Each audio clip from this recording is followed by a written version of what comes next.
friends, and welcome. I'm Carrie Nelson. I'm a realtor with West USA Realty. I'm located in the West Phoenix suburbs. I do service Phoenix and all the surrounding areas. I'm actually licensed to sell anywhere in the entire state of Arizona. So for all of your Arizona real estate needs, got you. We're not even halfway through June yet, and it has been a crazy month in real estate. So I wanted to just take a few minutes to let you know what's going on in the real estate market right now and hopefully answer some questions you have about what's going on post-pandemic, if you want to call it that, but basically since the market started picking up again.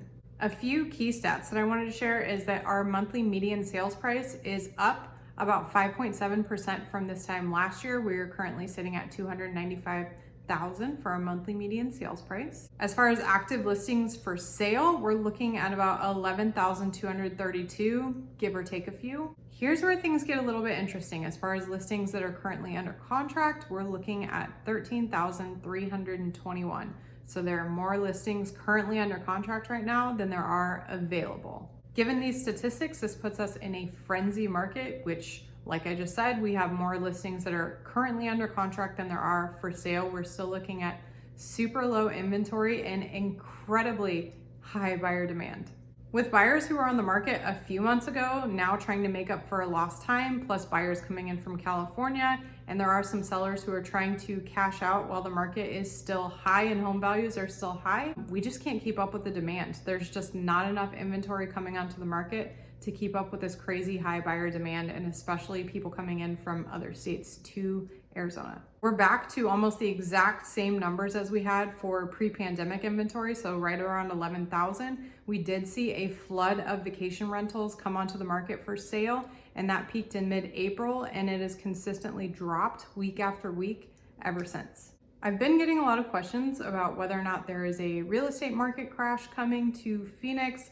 There is still no evidence of that happening here, and I definitely don't see that as something in the near future, especially with buyer demand being as high as it currently is. We have seen some new trends ever since COVID hit back in March, and one of those, unfortunately, being buyers losing their financing while they're in escrow because they either lost their employment or they have reduced hours due to COVID. This has also caused a huge uptick in new build spec homes coming onto the market because, as we all know, the process to build a new home in Arizona right now is anywhere between 6 to 9 months on average. So obviously a lot can happen in that time period. And if someone started building a house a few months ago, lost their financing, they're no longer able to qualify for the house. And so that house has to come onto the market for someone else to buy. Because of so many buyers losing their financing while they're in escrow, we are seeing lenders doing a little more quality checking throughout the process, including the day of closing. Employment must be verified before you're able to close on your home, and make sure that your hours are the same and your employment is the same. We are starting to see a little more inventory coming onto the market. It was kind of at a standstill for a little bit, but more inventory is coming on as more sellers are seeing the opportunity to cash out now while the market is still high. Of all the closings in June so far, 23% of them have sold for over asking price. That number increased to 38% for homes that were sold between $200,000 and $250,000, and 27% for $250,000 to $300,000. We usually start to see a huge market cool down right around this time. Everything drops off about mid to late June, and then we see the market pick up a little bit again in September, and then it drops off around Thanksgiving, all the way up until about late January, early February. Obviously, it's hard to know for sure what the market is going to look like this summer since we had different circumstances the past couple of months, but there is definitely no guarantee that the market is going to stay this hot right now.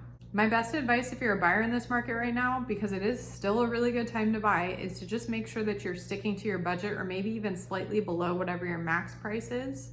The reason I say to stay a little bit below your budget is because we're in a hardcore seller's market right now and a buyer frenzy, which leaves a lot less room for negotiating the price as long as they're priced well at fair market value. So that would give you the opportunity to potentially offer a few grand more than maybe the other offers that are coming in at asking price and lock down the house. There have been recent reports of up to 70 offers on one single property. So making sure you're working with a realtor who is quick to get your offer in and to make your offer stand out amongst the others is more important than ever. My best advice for sellers in this current market is, if you were thinking of selling your house anytime in the year 2020, now is absolutely the best time to do it to make sure that you are still getting top dollar for your house. If you have any questions at all about buying or selling in this market, please feel free to reach out to me. I promise to provide a no pressure, no bullshit, completely hassle-free consultation to see if now is the best time for you personally to buy or sell.